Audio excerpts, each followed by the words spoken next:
अगर आपने पार्ट 1 देखा है तो फाउंडेशन क्लियर हो चुका है, लेकिन यहाँ से रियल कन्फ्यूजन स्टार्ट होता है। सब्जेक्ट वर्ब एग्रीमेंट में कुछ रूल ऐसे होते हैं जो सिंपल लगता है, लेकिन एग्जाम में स्टूडेंट गलती कर देता है। एग्जाम्पल देखो, more than one student have failed, सही है या गलत।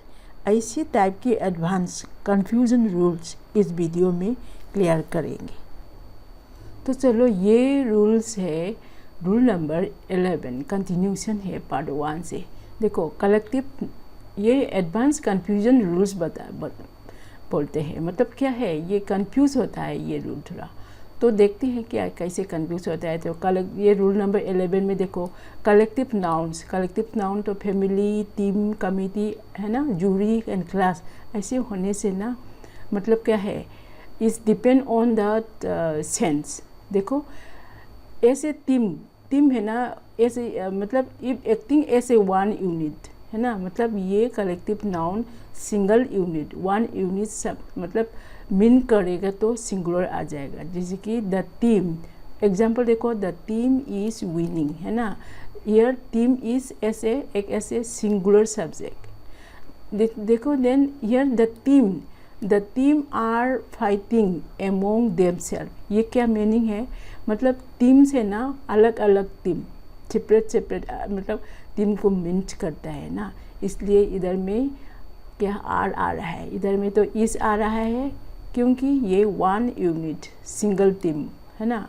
इधर में क्या है, सेपरेट अलग अलग टीम को मानते हैं ना, इसलिए क्या है कलेक्टिव नाउन है ना। तो फैमिली, टीम एंड कमिटी ऐसे इस डिपेंड ऑन समटाइम इस सेंस का ना, मीनिंग का सेंस में डिपेंड करता है, जो वर्ब सिंगुलर आएगा ना या प्लूरल आएगा। देन नेक्स्ट क्या है, रूल नंबर 12 देखो, सब्जेक्ट ज्वाइन बाय और, नॉर, आइदर और, नाइदर नॉर। तो ऐसे वाला कभी सेंटेंस में आइदर और, नाइदर नॉर है ना, सब्जेक्ट ज्वाइन करेगा तो क्या होगा, इसमें जो वर्ब आएगा ना इस according to the nearest subject. मतलब आर क्यों आया है, फ्रेंड्स है ना, फ्रेंड्स तो क्या है प्लूरल वर्ब, प्लूरल सब्जेक्ट है ना। इधर में इस आया है क्योंकि ये सिंगुलर है ना, इसलिए कभी जो मतलब आइदर और नाइदर नॉर ऐसे ज्वाइन करने वाला सेंटेंस को जो वर्ब कैसे आ जाएगा, नियरेस्ट सब्जेक्ट में आएगा। नेक्स्ट रूल नंबर 13 देखो, मोर देन वन होने से सिंगुलर वर्ब आ जाएगा। देखो, ये है ना, लगता है ना मोर देन वन होने से हम सोचाए ये प्लूरल आ जाएगा। देखो, मोर देन वन प्लेयर है ना, हेज आ जाए, हेज क्या है, हेज तो क्या है, हेज तो प्लूरल सिंगुलर है ना, मोर देन वन होने से भी सिंगुलर आता है, भी वेरी इंपॉर्टेंट है, ये याद करो। देन मेनी ए, सेंटेंस में कभी मेनी ए होने से सिंगुलर वर्ब आ जाएगा। Many a student has failed है ना, मेनी ए होने से हैज मतलब सिंगुलर वर्ब आ जाए, ये वेरी इंपॉर्टेंट है। मोर देन वन, मेनी, ये रूल्स ये एग्जाम का फेवरेट है एग्जामिनर का। तो रूल 15 में क्या देखो, रिलेटिव प्रोनाउन में क्या होता है, हु इज, दैट, वर्ब ऐसे वाला है ना, इसको सेंटेंस के बीच में रहता है ना, इसको इन इजी सिंपल वर्ड्स में इसको रिलेटिव प्रोनाउन बोलते हैं, बीच में, सेंटेंस के शुरू में नहीं, बीच में। तो वो ऐसा वाला रिलेटिव प्रोनाउन होने से ना इसका बाद जो वर्ब आ जाएगा ना, तो कैसे आ जाएगा, before it, noun before it, मतलब हु का सामने कौन सा नाउन, सिंगुलर है ना प्लूरल, ये तो प्लूरल है तो इसलिए आर आया है ना। तो हु इधर में इस क्यों आया, उसका सामने जो वन है ना, मतलब क्या सिंगुलर है, इसलिए क्या है सिंगुलर वर्ब आ रहे हैं। मतलब क्या है, कभी सेंटेंस में जो हु इज एंड दैट है ना, रिलेटिव प्रोनाउन के बाद जो वर्ब आएगा is depend on the noun before it.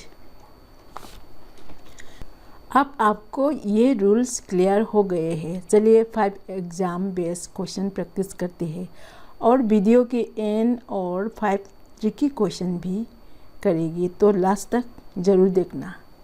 अभी जल्दी से वीडियो पॉज कीजिए और आंसर चूज़ कीजिए। मैं 5 सेकेंड में आंसर बता दूंगी, कमेंट में आपका स्कोर बता दीजिए।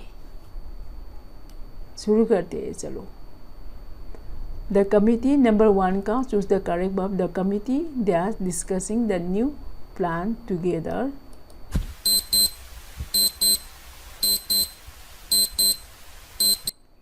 आंसर क्या होगा? बी आ जाएगा। नंबर 2 का देखो, either the teacher or the student they are responsible for the mistake.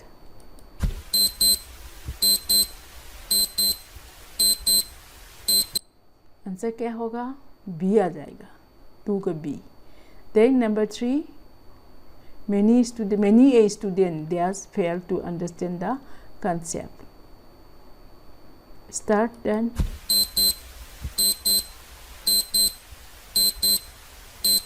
Answer क्या होगा? बी आ जाएगा।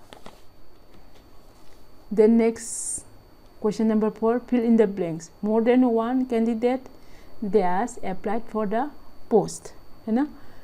आंसर क्या होगा? देखो 4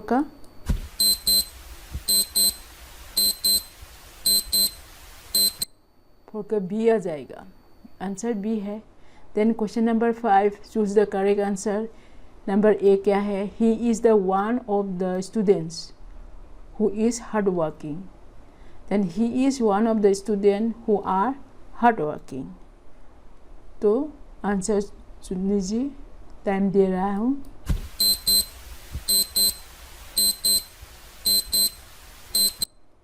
फाइव का आंसर क्या होगा? बी आ जाएगा। तो अभी रूल्स कंटिन्यू करती हूँ। तो रूल नंबर 16 देखो, gerund verb plus ING as the subject. कभी जो जीरन मतलब क्या है, भार में आईएनजी लगा के नाउन बनते हैं, है ना। ऐसे जीरन का क्या होगा? सिंगुलर आना है। जीरन के साथ होने से स्विमिंग इज द जीरन, तो भार क्या है? सिंगुलर आ रहा है। रीडिंग है ना, इसका जीरन है, इम्प्रूव्स आ जाए, सिंगुलर आ जाएगा। जीरन होने से क्या है? वर्ब सिंगुलर आ जाएगा। देन नेक्स्ट रूल नंबर 17 देखो, titles of the book, movies, titles of the book, movies, newspaper, है ना, ये सिंगुलर आ जाएगा, है ना। The Ramayana is a great epic, ये बुक है ना, टाइटल ऑफ द बुक है। The merchant of the Venice is written by the Shakespeare, है ना, ये बुक है ना। तो newspaper, titles of the book, movies and सब क्या होगा? सिंगुलर आ जाएगा। नेक्स्ट रूल नंबर 18 देखो, none rule. None of the student, none rule, जो सेंटेंस में नन आने से क्या होगा? भार्ब में नन। एग्जाम्पल देखो, none of the student is or theirs are present, है ना। तो इसमें क्या होता है? इज भी बोल सकते हैं, आर भी बोल सकते हैं, लेकिन प्रिफरेबली क्या होता है? सिंगुलर प्रिफर होता है। Then none of the water is left, है ना। इधर में इस क्यों आया है? क्योंकि जो वाटर है इसका नियरेस्ट सब्जेक्ट क्या है? ये वाला वाटर है ना। वाटर तो अनकाउंटेबल है ना, अनकाउंटेबल तो सिंगुलर होता है, तो ऐसे ही बनते हैं नन का। देन नेक्स्ट क्या है? ये इसमें तो मैं बता दिया। देन रूल नंबर क्या देखो, रूल नंबर 19 में देखो, the plus adjective refer to peoples, है ना।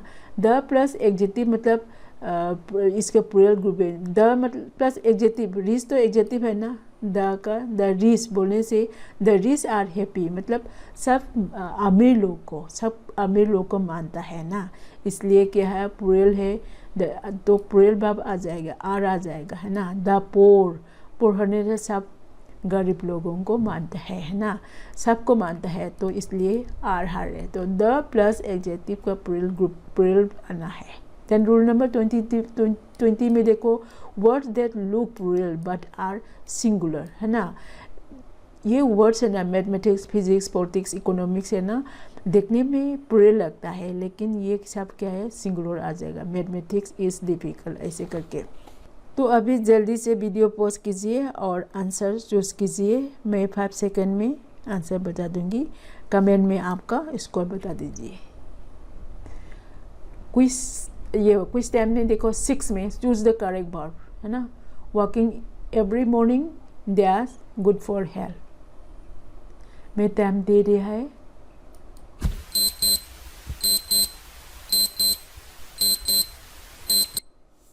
6 का आंसर बी आ जाएगा। देन 7 का the jungle book dash love by children.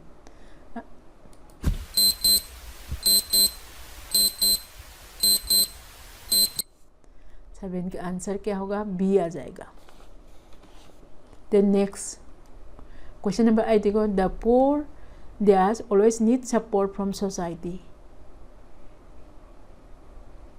में टाइम दे रहा है,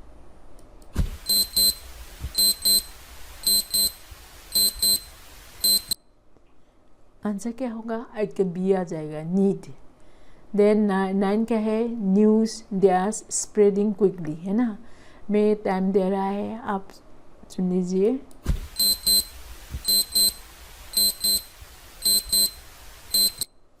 नाइन का आंसर बी आ जाएगा। देन 10 में देखो, none of the students present in the class, क्या हो जाएगा, मैं टाइम दे रहा है।